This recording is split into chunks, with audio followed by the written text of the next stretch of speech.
लड़की के नाम धो के लोग बोले बड़े मोनिका मैदान शीला की जवानी मुनी बदनाम हुई।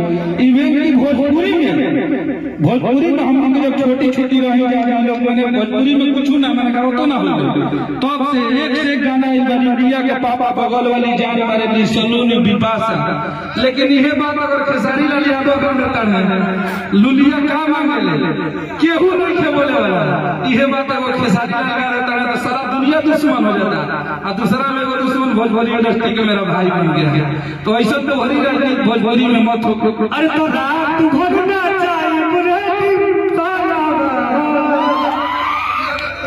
देखिए सबसे बड़ा चीज है कि गाना बजाना में केहू के व्यक्ति विशेष फोटो देके केहू के बाप के नाम लेके अगर गावल जाता वो गलत चीज है।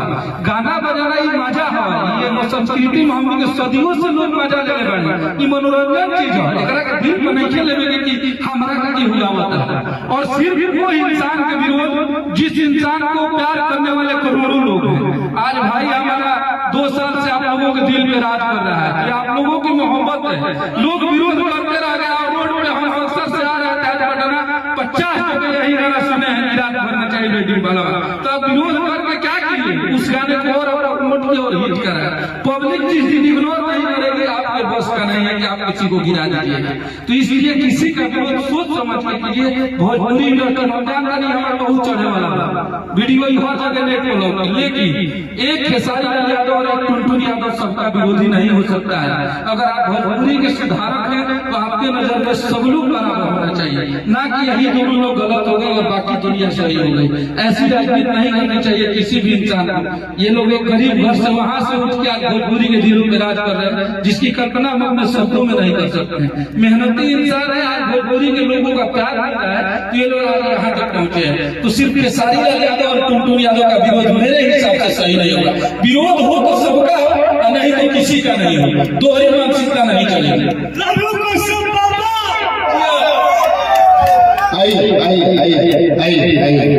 कश्यप बाबा अब विरोध होना चाहिए, मजबूती से होना चाहिए, सबका होना चाहिए, लेकिन विरोध होने से पहले इतिहास देखना चाहिए कि कौन किसके इतिहास को कितना गंदा किया है। लेकिन आज मैं ईमानदारी से कहना चाहता हूँ, चाहे खेसारी हो चाहे टुनटुन हो, चाहे जिस मीडिया पर डाल दीजिए, हमारे स्वास्थ्य पर कोई फर्क नहीं पड़ता। लेकिन आज मैं डंके की चोट पर कहना चाहता हूँ, मैं इस भाई से प्यार करता हूँ और करूंगा। और यह बात जब चिट्ठी बोल रहा है, इस बात को सब लोगों को समझना चाहिए, क्योंकि मैं बोलता हूँ तो बोल देता हूँ, उसके बाद मैं कभी नहीं बोलता।